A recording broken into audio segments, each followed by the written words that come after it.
And welcome back to the postgame show. Westminster takes down Colorado State Pueblo tonight in Salt Lake City.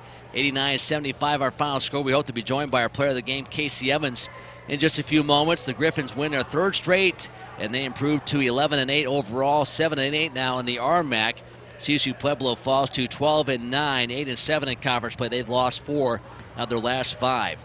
We ran down some numbers before we left the air at the end of the game broadcast. Let's kind of recap how this one played out for you. Going back to the first half, there was a key stretch where the Griffins were down 15-11, but the Griffins, who started 0 for 3 from three-point range, made 3 straight.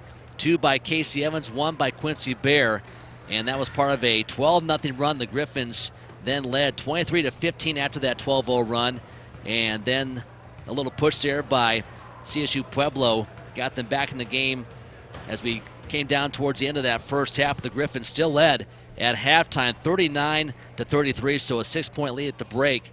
Out of the halftime locker room, the Thunderwolves scored the first basket a minute in to make it 39-35. You wondered this could be the point in the game maybe where CSU Pueblo gets back in the game and gets it going after a night where they did not shoot well on the road at Colorado Mesa, did not shoot well in the first half. But the Griffins pretty much took care of things with a 12-0 run to open up a 51-35 lead. The Griffins had a 7-0 run a bit later on in that second half to open up a 22-point lead, 66-44. That was the largest lead for the Griffins at any point in RMAC play this year.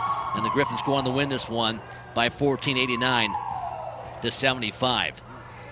The Griffins in that first half, I thought, set the tone with their offense. They had 12 assists on 15 field goals, and that carried over to the second half. It got a little bit ragged late, a few more turnovers and fouls, but the Griffins still with 15 turnovers, or made that 15 assists on 25 baskets, just 9 turnovers, or made that, let's check the numbers again there, 22 assists on 32 turnovers for the Griffins. They turned it over 15 times.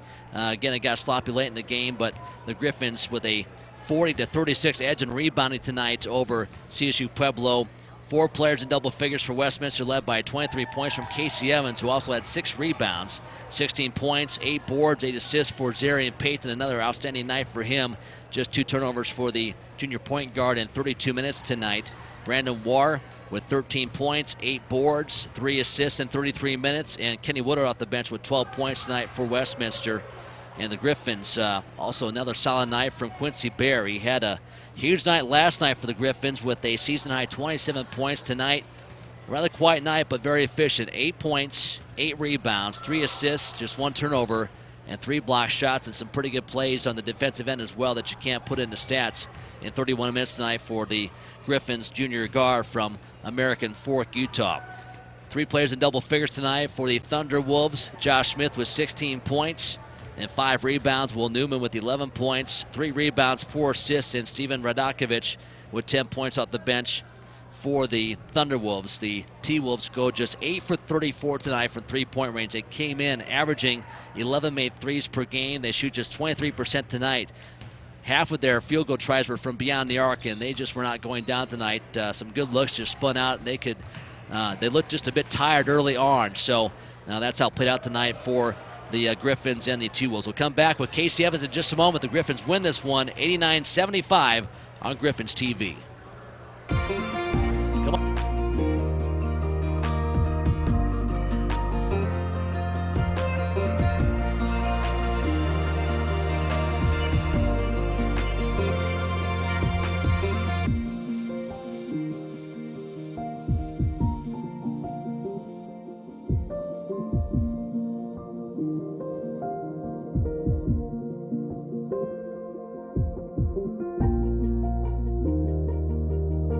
And welcome back to the postgame show, joined now by our player of the game, Casey Evans, after the Griffins take down CSU Pueblo 89-75. Casey Evans poured in a game-high 23 points, 6 rebounds in 34 minutes. First of all, congratulations on the victory. Thank you. Appreciate it. It was a good one. Let's talk about how this team's playing. You and I talked a few weeks ago. There was a loss against Fort Lewis, but the second half effort was better. Mm-hmm. And last weekend, a loss in your opener. You came back and won the second game. Coach Parrish thought you could have maybe won both games last week, and you played well enough to do that. But then last night you get the win here, and tonight really I thought you took a pretty good team out of what it was doing and handled this one pretty well. A nice little run to open up the second half. You get the victory. Your thoughts on just kind of how this team is playing right now? It appears that things are coming together for you. Yeah, we've had a lot of really good game plans, but I think what's the key to our success recently has been consistently playing hard throughout the whole game. We had good streaks and some of those losses where we'd play even or better than some of the teams we were competing with, but the second half or the first half is what would kill us. But these last 2 games, we've kept it together the whole game, and that's how we stayed in control. You know, this game got a little ragged late, but one number from the first half, he had 12 assists on 15 field goals, and I thought early in that second half when he had that run to open up this game, that kind of carried over. With the offense right now, is everyone a little bit more on the same page than they were at the start of the season? Is that what's kind of helping you out here? Yeah, we're starting to see that it's a lot more fun to play as a team than it is as individuals, and we're a lot more successful that way.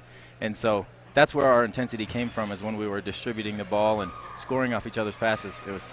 That's the best way to play. It's most fun. Yeah. All right, Casey Evans, our player of the game here. But let's talk about you. A little bit of a slow start last night. I talked to Coach Parrish. He said, he's going to be key now. He's in part of the game plan. He's our top scorer. Teams are going to try to kind of take him out of his game, but you got it going in the second half. And tonight, 23 points. For you, what's the adjustment been like to be sort of the focal point of another team's kind of report and adjusting to that attention you get defensively? Yeah, I've had to learn how to get to the basket, because a lot of teams now do key on stopping me from shooting, and that's a great compliment. That means that my shot's been going okay, but to get to the basket, they're running out hard at you, and you got to decide. You got to make the other teams decide if they're going to stop you at the line or they're going to stop you at the hoop, and I've been able to get to the basket, and that's been a big change this past couple weeks. You made a couple big threes, I thought, tonight. Yeah. You had a kind of a nice run. I think you had 2 bracketed around, one from Quincy that kind of got that big run in the first half. Do you feel pretty good with your stroke from downtown right now? Yeah, they actually changed the rim out on us because is that right? It had broken, and so I was leaning down a little bit, but they switched the rim out, and that was kind of messing with my mind last night. But I'm over it. I'm ready to shoot, and so the rest of the guys. Well, I'd say you're over it. 8 for 16 from your guys tonight from downtown. Just really, I think probably your signature win, would you say, at this point in RMAC play right here tonight? That was our strongest win.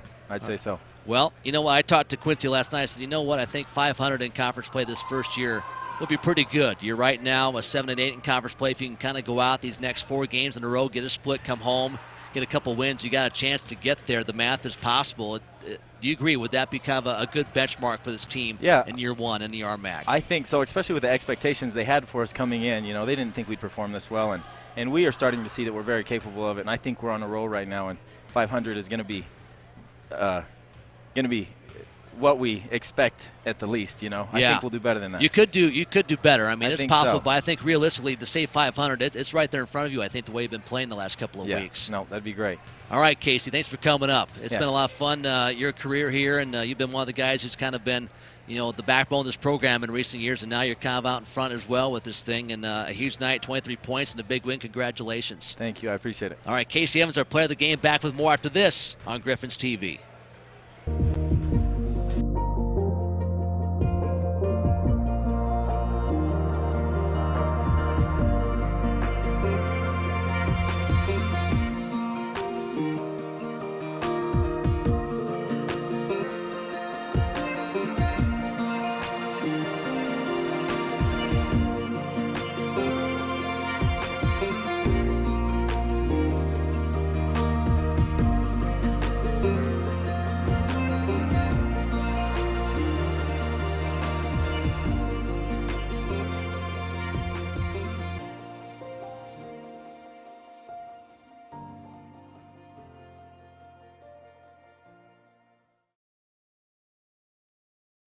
Salt Lake Regional Physical Therapy. We treat the team and all the fans. Here's a tip on how to get back to play.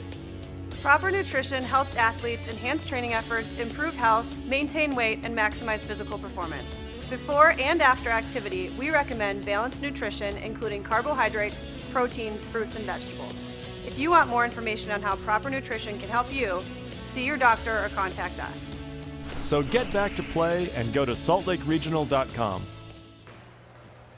Final score tonight from Bankin Fieldhouse. Westminster takes down Colorado State Pueblo 89-75. The Griffins have now won 3 straight. They moved their record to 7-8 in conference play, 11-8 overall. CSU Pueblo now losing 4 of 5. They fall to 8-7 in the RMAC, 12-9 overall.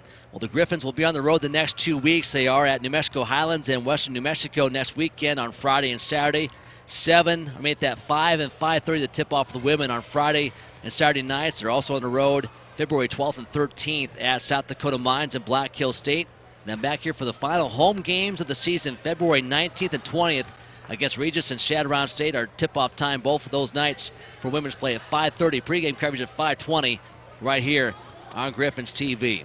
Well, good night. The Griffin women, although they lost, played some pretty good basketball tonight. They lost by 4 in our opener to the Thunderwolves, and the Griffin men, with a strong surge out of the halftime locker room, a 12-0 run, open up a 51-35 lead. They never look back as they win this one by 14, 89-75. Casey Evans, our player of the game, with a game-high 23 points and 6 rebounds. He was one of 4 Griffins in double figures.